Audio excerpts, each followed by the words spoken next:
This is Jerry Sullivan for Making an Impact with Michelson Philanthropies. This edition has been recorded remotely in observance of social distancing. Please excuse any inconsistencies in the audio. We're going to talk today with Philip Kim, Chief Executive of the Michelson 20mm Foundation. Philip came to the organization with a background in the world of venture capital to lead the development of the Michelson 20mm Foundation's social impact investment platform to provide seed funding to mission-aligned education technology startups.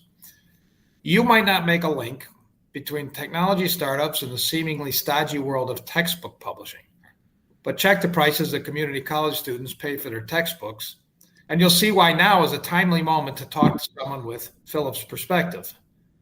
Welcome, Philip, and let's get started with this. It's been mentioned that the textbook situation for kids, especially at community colleges, some people have referred to it as a racket, which is a pretty strong word. Why would some people call it a racket? And why do students need protection from the publishing industry? Thank you, Jerry, for having me. We can't take credit for that term, unfortunately. That was Governor Gavin Newsom himself when he held a press conference earlier this year around his budget in speaking about some of the historic investments that he was making toward educational affordability. And I'll paraphrase, but several of those investments were going after what he called the racket that is the textbook industry. He referred to it as being abusive and making no sense, except to those that are the beneficiaries, the publishing oligopoly, the beneficiaries of this system on the backs of our children. So he was very strong in his language and his position on wanting to address this problem in the higher ed landscape, which does contribute very significantly to the total cost of education. But to the question of why particularly now do we need to be, maybe more than ever, thoughtful about how our large public systems are engaging the major publishers. I was recently at a conference, the first one back since COVID, and I was in a keynote session with the new CEO of Pearson. And this is a gentleman who was formerly chairman of Walt Disney International. And he was speaking about the launch of Pearson Plus, which is the new streaming service, the Netflix subscription model that they have for their entire content catalog. And interestingly, to a room full of educators, ed tech founders, ed tech investors, he said that the company must view faculty and students as they would any consumer. And he, in fact, doubled back on that and reiterated that point and that label. We should always remember these are publicly traded companies that must answer to boards and investors and chase profitability, and we certainly can't fault them for that. But I think we would be well served to remember that they exist that way and that we should protect our most vulnerable students accordingly. The reality is that right now, this term, previous terms, system leaders are inking contracts with these large publishers that will obligate our students to pay hundreds of millions of dollars in the coming years. Many of those contracts automatically enroll every single student in a class to pay these subscription fees. Many of those contracts do not cap fee increases. Many do not allow students to find affordable alternatives. Many ask institutions not to share the terms of some of these contracts. We know all of this because we funded the Public Interest Research Group a number of months ago to dig through dozens of these contracts, and they found these common threads consistently. So I think there's good reason for us to be cautious in the moment. That aside, I think we've been tracking the space for a decade, but have been looking at the last 30 years, really. If you consider the bigger picture, we have to think that their past behavior is probably their best indicator of their future behavior. And over the last 30 years, textbook prices have outpaced inflation by 3x. For much of that time, students have been paying over $1,000 a year on textbooks, which for community college students, one of our focus areas, that's more than the cost of registration and fees. During all that time, the publishing industry was really 5 big players that controlled 80% of the market. There's been some consolidation, and now we're actually down to only 3 big firms that control 80% of the market. So rarely do you ever see more consolidation like that and higher concentration of power leading to reduced prices. I think we're expecting it to go the other way. And you said some interesting things there. Now, first, Pearson, just for listeners, is a major academic publisher of textbooks. Mm-hmm. And you're talking about a gentleman who is now running Pearson, who has experience at Disney, which I find very interesting, and talking about the consumer experience of this.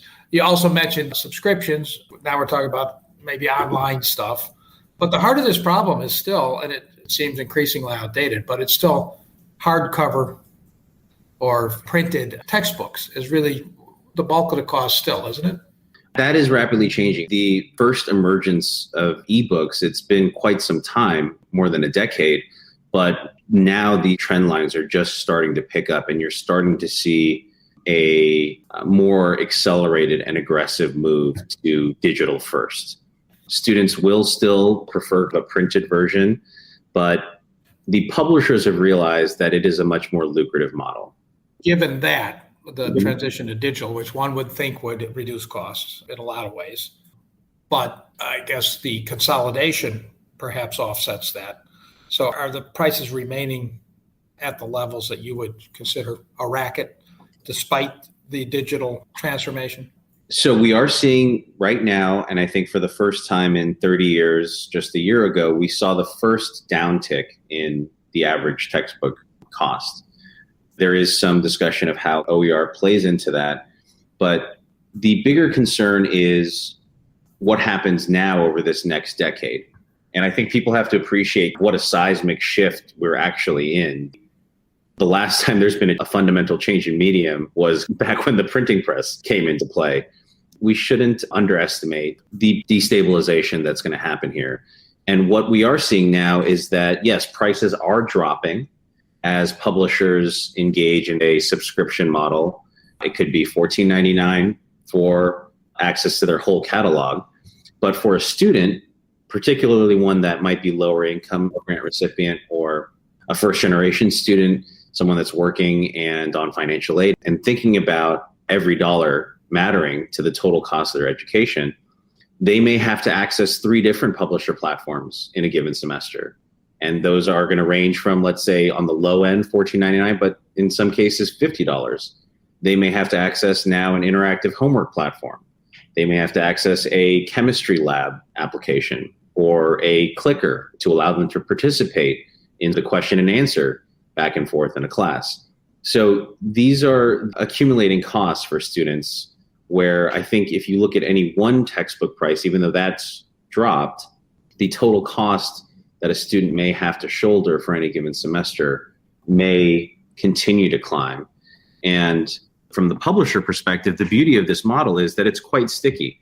Once you've got a school auto-enrolled and you have full sell-through, meaning every student in the classroom has your product, and you continue to deepen and become the one-stop single sign-on platform for a school, and there's no caps and price increases and things like that, that we get into a situation where I think we'll look back and with hindsight, we will have wanted to be a little bit more prudent in terms of the parameters and some of the constraints that we put on publishers at this stage when all of this is being instituted and set up here.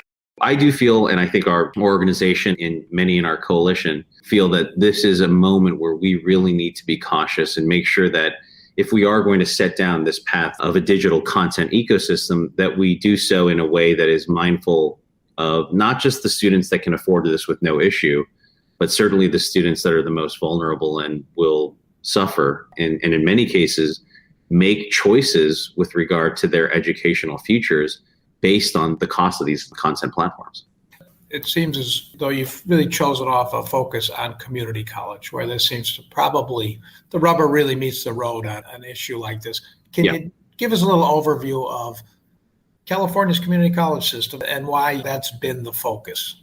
Sure. It was a pretty natural start in terms of Dr. Michelson's relationship with a local institution. But if you look at the CCC system as a whole, it's 116 colleges, it's over 2 million students, 60,000 faculty, something like that. It is the largest single system of higher ed in the entire country. And within that community, you've got 1 out of 5 is a Pell Grant recipient. You've got 40% of those students are first generation. And then you see more and more as we continue to track these things, really pretty shocking numbers. 7 out of 10 students have reported experiencing food or housing insecurity in the recent years. What we're talking about is one of the state, if not nation's, most critical vehicles for upward mobility. and economic prosperity, maybe in the world, this one system. And certainly for us, we focus here on this particular issue because relative to the cost of tuition and fees, this is where the cost of textbooks has a relatively greater impact. And we know from plenty of research studies that those material costs are ultimately real factors in students' decisions to withdraw. And that was actually the original origin story of how we got into this space. Was Dr. Michelson heard of a group of students in Santa Ana College that were all qualified, were not able to return explicitly because of the cost of textbooks, and that there were faculty members there that were reaching into their own pockets to support those students. So he, of course, made a small grant there, but we immediately started to think about how do we deal with this problem at some scale. Now, whenever talk of this comes about, the term open educational resources comes up. Can you walk us through that? Sure. Hopefully it's a little bit more known now than when we started out 10 years ago, but it was really an uphill battle for us. But OER, for short, Open Educational Resources, that is what is now that movement, has been around for about 20 years. It really started when a few institutions took a cue from open software and borrowed that ethos. There was momentum around campuses like MIT where leadership posed this interesting question. What would happen if we opened up all of our courseware, all of our catalog and curriculum to the entire world?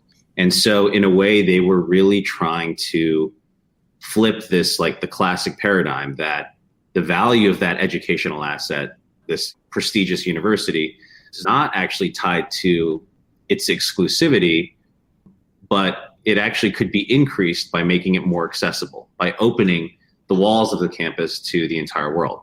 And so today, OER broadly holds that there are these large parts of accumulated human knowledge that no one should lock behind a paywall, but that should be available to everyone. And if you use Wikipedia or any of these other open resources that are more prevalent, you understand that spirit and how the collaboration and community coming around it actually increases the value to everyone. Tell us about how this disrupts or holds the potential to disrupt an industry like textbook publishing. As OER turned its focus to more concrete and formal education applications, it started to build out a really diverse range of teaching, learning, and research materials that are either in the public domain or licensed in a way that allows everyone to, what they call kind of the 5 R's, retain, reuse, remix, redistribute, revise. The community can kind of improve this. But for us, as our entree was around this textbook issue, we really wanted to focus in here because we thought that the cost issue was a huge problem for students. It was an area where we could have a real focused impact. And we became a founding catalytic funder of an early initiative called OpenStax out of Rice University. And this was almost 12 years ago. That program, the intention was to become an open publisher. So we recognized the shortcomings of open educational resources. They were incomplete, unvetted for the most part, did not have a professional dimension to them. So we set out to build a catalog, and we used the same processes as the world's leading publishers. A lot of folks don't know that publishers actually outsource their content development to other content houses, which we found surprising as well.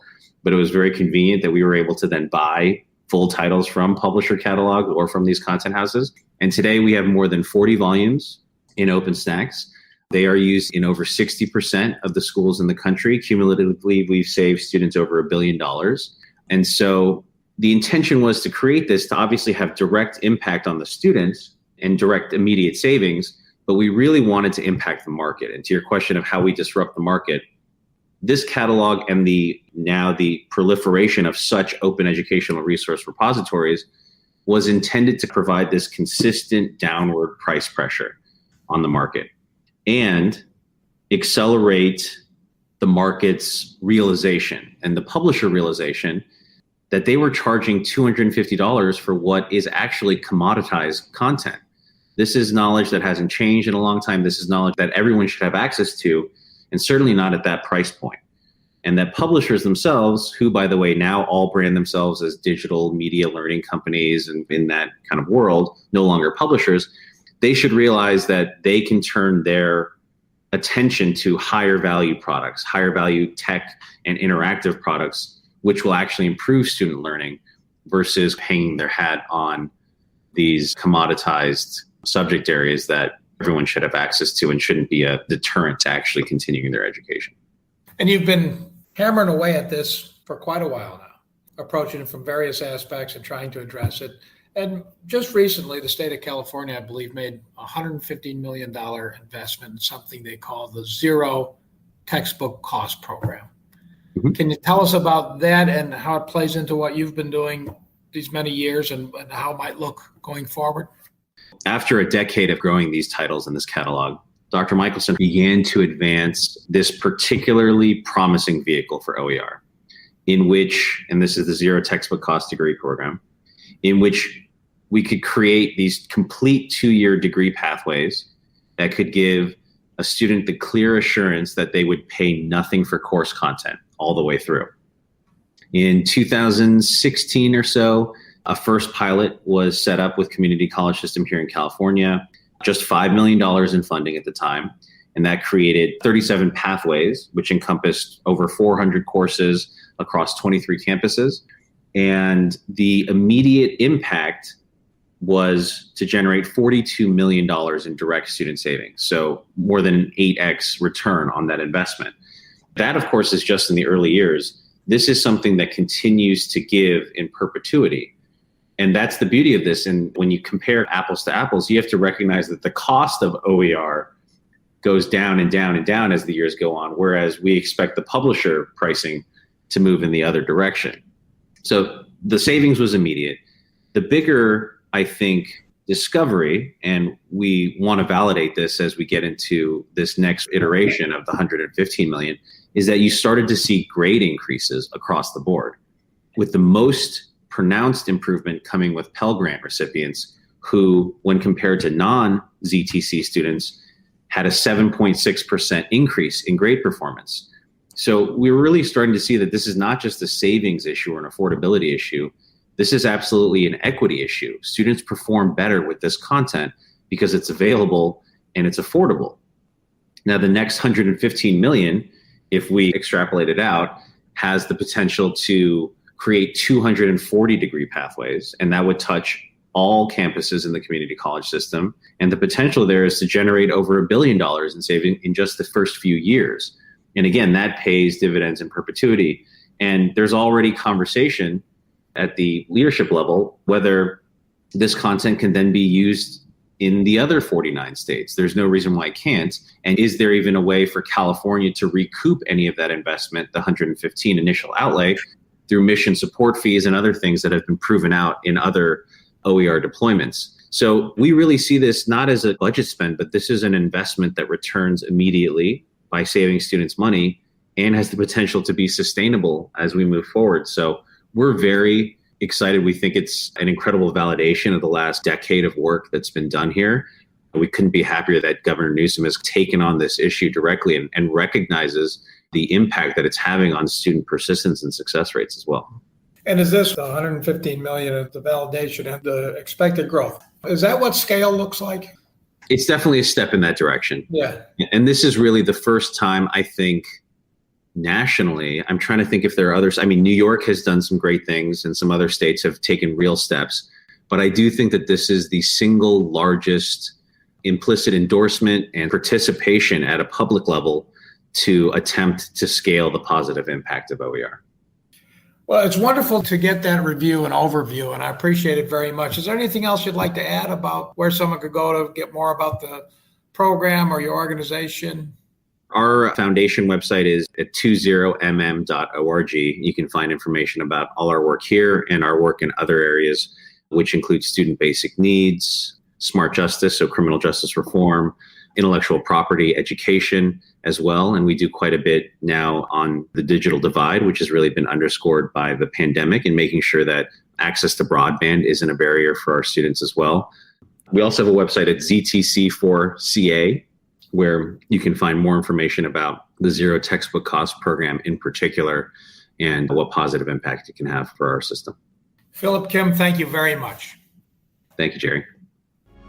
This has been Making an Impact with Michelson Philanthropies. For more information, visit michelsonphilanthropies.org.